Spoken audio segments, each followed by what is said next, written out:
नमस्ते दोस्तों, मैं एस्ट्रो ज्योति आज की बात में आप सबका स्वागत करती हूँ। आइए आज की बात कर लेते हैं। आज बड़ा ही अच्छा दिन है, शुक्रवार का दिन है। शुक्रवार के दिन माँ लक्ष्मी जी की पूजा आराधना करने से आपको शुभ फल मिलते हैं। तो आज उनका मंत्र श्रीम करके से जाप कीजिए और दिन व्यतीत कीजिए। मैं वास्तु से शुरू करती हूँ, उसके बाद थोड़े आज की खास बात ले लेंगे और कृष्ण कथा में थोड़ी ज्ञान की बातें होगी और आप अंत तक बने रहेंगे और लाभ उठाइए। वास्तु की बात करें तो कल मैंने पिरामिड की बात की थी। पिरामिड रखने से वास्तु दोष भी मिटते हैं। पिरामिड बीचों बीच अगर रख दिया घर के तो वास्तु दोष मिटते हैं। भूखंड की भुजाओं समांतर ना हो तो दिक्क दोष लगता है, तो दिक्क दोष को उसका निवारण करने के लिए पिरामिड रखा जाता है। तो ये थी वास्तु की बातें। और आज तिथि और योग की बात कर देते हैं। प्रतिपदा तिथि आज शाम 4:45 तक रहेगी। आज से 10 दिवसीय गंगा दशहरा शुरू हो रहा है। आज की खास बात है, आज से 10 दिवसीय गंगा दशहरा शुरू हो रहा है। दशमी तिथि को गंगा दशहरा व्रत के साथ समापन होगा। राजा भगीरथ की कठिन तपस्या से माँ गंगा पृथ्वी पर आई थी। आपको पता होगा वो स्टोरी। राजा भागीरथ ने कठिन तपस्या की थी, जिसके कारण माँ गंगा पृथ्वी पर आई थी। माँ गंगा को भगवान शिव ने अपनी जटाओं के बीच स्थान दिया था, क्योंकि उसका वेग ज्यादा था और धरती उसको संभाल नहीं पाती। इसके लिए भगवान शिव ने उनको अपनी जटाओं में स्थान दिया था। और 10 दिन के दौरान गंगा जी के साथ शिव जी की भी पूजा का महत्व है। इसके लिए शिव जी की पूजा का भी महत्व है। गंगा स्नान करने से गलतियों के पश्चाताप से छुटकारा मिलता है। अगर कुछ गलतियां किया है, पाप वगैरह किया है, तो इन 10 दिनों में गंगा स्नान करना चाहिए। गंगा जाकर स्नान करना चाहिए। अगर गंगा नहीं जा सकते हैं, गंगा तीर्थ नहीं जा सकते हैं, तो घर में ही अपने पानी में, स्नान के पानी में गंगा जल मिलाकर आप नहाएंगे तो उससे गलतियों से पश्चाताप से छुटकारा मिलेगा। दोनों हाथ जोड़कर मन ही मन में गंगा मैया को प्रणाम करें और इस दौरान गंगा स्तोत्र का पाठ भी करना चाहिए, लाभकारी होता है। ओम नमः शिवाय ऐसा करके मंत्र भी जाप करना चाहिए और गंगा स्तोत्र का पाठ जरूर करें। तो आज के ऐसा व्यतीत कीजिए। 10 दिन आपको गंगा स्नान करना है और शिव जी की पूजा आराधना करनी है। दशमी के दिन इसका समापन होगा। तो ये थी आज की खास बात है। थोड़े से उपाय हम जान लेते हैं क्या करना है। उपाय के लिए आप मंत्र जाप कीजिए, ओम नमः शिवाय ऐसा मंत्र जाप कीजिए और दिन व्यतीत कीजिए। ओम नमः शिवाय। आज शाम 7:45 तक मृगशिरा नक्षत्र रहेगा। मृगशिरा 5वां नक्षत्र है, जिसका प्रतीक चिन्ह हिरण का सिर है और इसका संबंध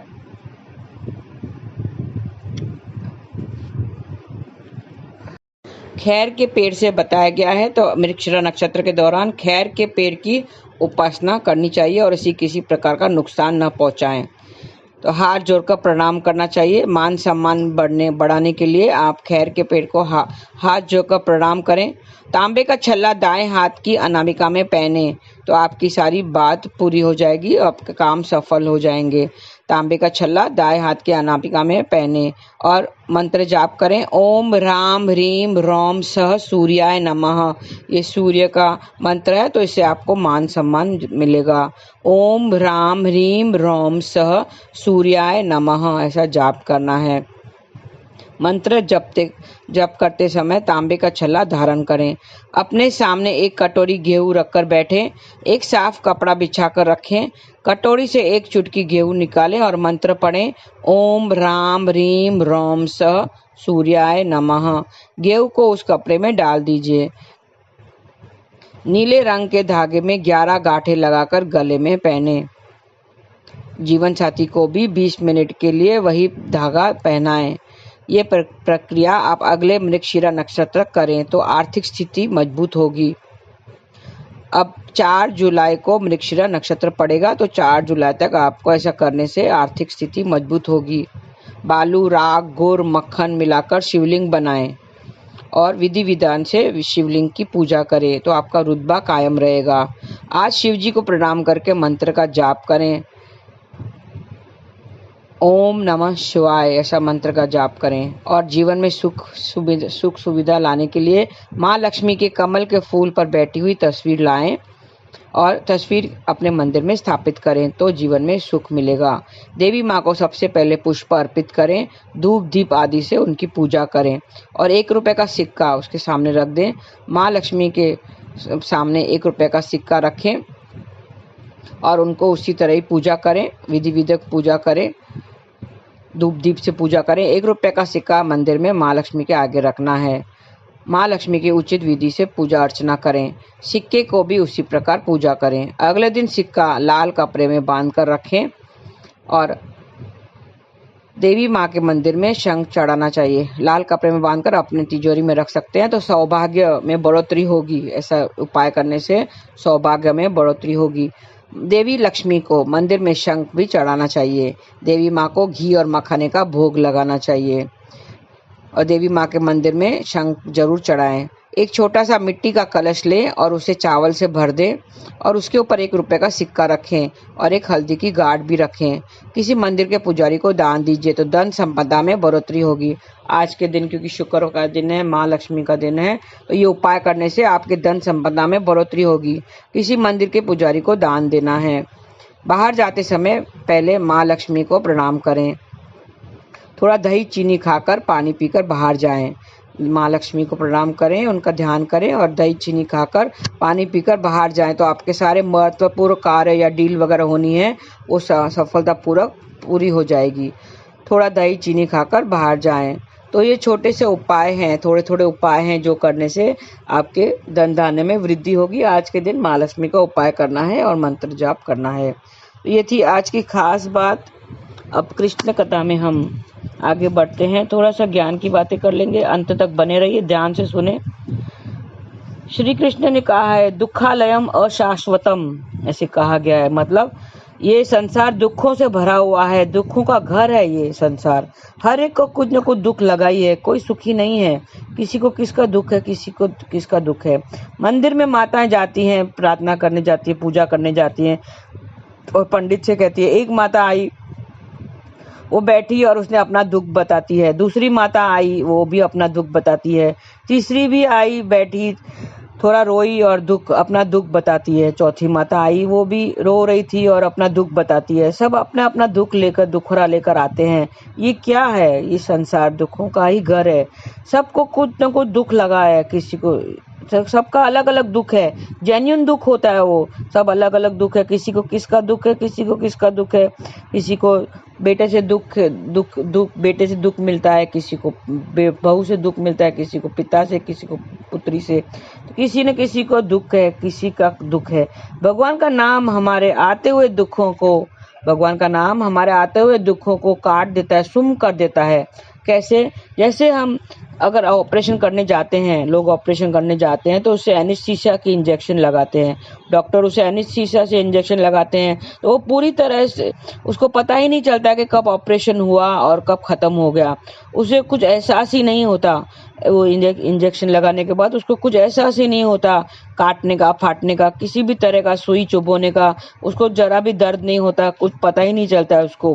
डॉक्टर अपना काम आराम से कर लेता है और कहीं काटना हो उसे काट कर फिर उसे स्टिचेस भी लगा देता है। हमें पता ही नहीं चलता है क्योंकि हमें होश ही नहीं होता है। हमें एनेस्थीसिया की इंजेक्शन लगी हुई रहती है। तो जब होश आता है तब हमें पता चलता है कि अरे ये तो ऑपरेशन हो गया। क्योंकि हम सुम हो जाते हैं। जिस पार्ट में ऑपरेशन करना होता है उसे सुम कर दिया जाता है। उसी तरह हमारे साथ भी दुख हैं, दुख लगे हैं, लेकिन हरि का नाम उस एनेस्थीसिया की तरह काम करता है और हमें सुम कर देता है और हमारे दुखों को दूर कर देता है। हमें पता ही नहीं चलता कि कब दुख आया और कब चले गए। जैसे हिरण्यकश्यप ने प्रहलाद को उसका प्रहलाद बेटा था, लेकिन अपने बेटे को भी उसने बहुत दुख दिए, उसका जीवन नरक के समान कर दिया था। लेकिन प्रहलाद को किसी बात की चिंता नहीं थी, उसने मन में नहीं लिया। प्रहलाद को नहीं लगा कुछ, तो क्योंकि वो हरि नाम में मस्त था। दुखों का पता ही नहीं चला उसे। नाम का ऐसा नशा होता है कि लोग फिर कितना भी दुख दें हमें कुछ फर्क नहीं पड़ता है। हम अगर भक्ति जीवन में होते हैं तो दुनिया का दुख को हमें कोई फर्क नहीं पड़ता है। एग्जाम्पल, एक महात्मा अपने शिष्य के साथ जा रहा था।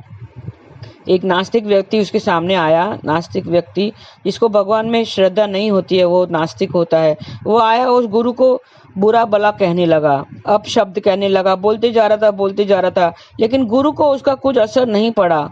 मगर उस शिष्य को बहुत बुरा लगा कि मेरे गुरु को इतना बुरा भला कह रहा है। उसने गुरु से पूछा, महात्मा जी आपको इतना वो बोल के गया, आपको बुरा नहीं लगा? आप शांत कैसे खड़े हो गए? गुरु ने बहुत अच्छी बात कही। उसने कहा कि हाँ, वो अपशब्द तो बोल रहा था, वो दे रहा था, मगर मैंने लिया ही नहीं। वो गालियां दे रहा था लेकिन मैंने ली ही नहीं। वो देगा और मैंने लिया ही नहीं। अगर मैं मन में लेता तो अभी मुझे बुरा लगता, लेकिन मन में मैंने लिया ही नहीं। उसने अपना काम किया, मैं अपना काम कर रहा था। वो अपना हरि नाम जाप कर रहा था, मैं नाम में था, तो मुझे कुछ फर्क पड़ा ही नहीं। भक्ति जीवन में दुख सुख की परवाह नहीं होती है। और एक एग्जाम्पल देती हूँ। एक लड़का लड़की अब प्यार करते हैं, बहुत प्यार करते हैं और उससे उसकी शादी भी हो जाती है। उस लड़के की शादी हो जाती है। फिर वो लड़की पूरी तरह से उसके समर्पित हो जाती है, लड़के के समर्पित हो जाती है, क्योंकि वो उससे बहुत प्यार करती है। उसके तन मन धन से वो उसकी सेवा करती है, वो उसकी हो जाती है। पूरे तन मन धन से वो उसकी हो जाती है। पूरा दिन उसी का ही ख्याल रहता है, उसका ख्याल रखती है, उसी के लिए खाना बनाना, उसी के लिए सजना संवरना, उसके लिए घर साफ सफाई करती है। सस्ती सवरती भी उसी के लिए ही है। पूरा ध्यान उसी पर ही होता है। उस फोन पे बोलती है, अजी सुनते हो, तुम घर कब आओगे? जल्दी आना, मैं तुम्हारा इंतजार करूंगी। लड़के को कभी कभी बुरा लगता है, लड़के को बार बार ऐसा लड़की फोन करती है तो लड़के को कभी बुरा लगता है कि क्या पूरा दिन फोन करती रहती है, कहाँ हो, बस यही पूछती रहती है। लेकिन वो ऐसा इसके लिए करती है क्योंकि उसको चिंता रहती है, उसकी चिंता होती है। लड़के की चिंता होती है, उसके मन में उसके लिए प्रेम है, इसके लिए उसकी चिंता करती रहती है। पत्नी जब भी छुट्टियों में मैके जाती है, आपने देखा होगा, पत्नी जब भी छुट्टियों में मैके जाती है, 8-10 दिन के लिए छुट्टियों में, अभी छुट्टियां चल रही है तो मैके जाती है 8-10 दिन रहने को, तो वो जरूर एक बार फोन पर पति से कहती है, सुनो मुझे आपकी बहुत याद आ रही है, मैं मिस कर रही हूँ। लेकिन पति ने कभी नहीं कहा कि सुनो तुम 10 दिन मैके में जा रही हो, मुझे तुम्हारी बहुत याद आ रही है।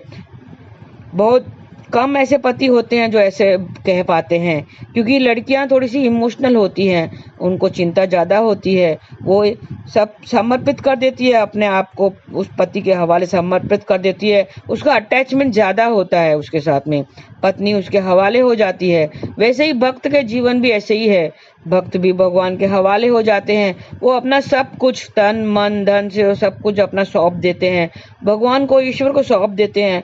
फिर उसे किसी और की चिंता नहीं होती है, वो किसी और बात की चिंता नहीं करते हैं। वो संसार के दुखों को दूर अगर करना है, संसार के दुखों को अगर दूर करना है तो नाम जाप करो, हरि कीर्तन में मगन रहो। वो हमारे मन को सुन कर देता है। तो जो बाहरी जो सुख आते हैं उसके हमें परवाह नहीं होती है, हम सुम हो जाते हैं और लीन हो जाते हैं, मगन हो जाते हैं। फिर दुख कहाँ भाग जाते हैं हमें पता ही नहीं चलता है। जैसे हमें बुखार होता है ना, हम गोली लेते हैं, हम बुखार होता है तो अब क्या करते हैं, एक गोली मुंह में डाल देते हैं और धीरे धीरे गोली अंदर जाके असर करने लगती है और हमें ठीक करती है। गोली अपना काम जरूर करती है, हम ठीक हो जाते हैं।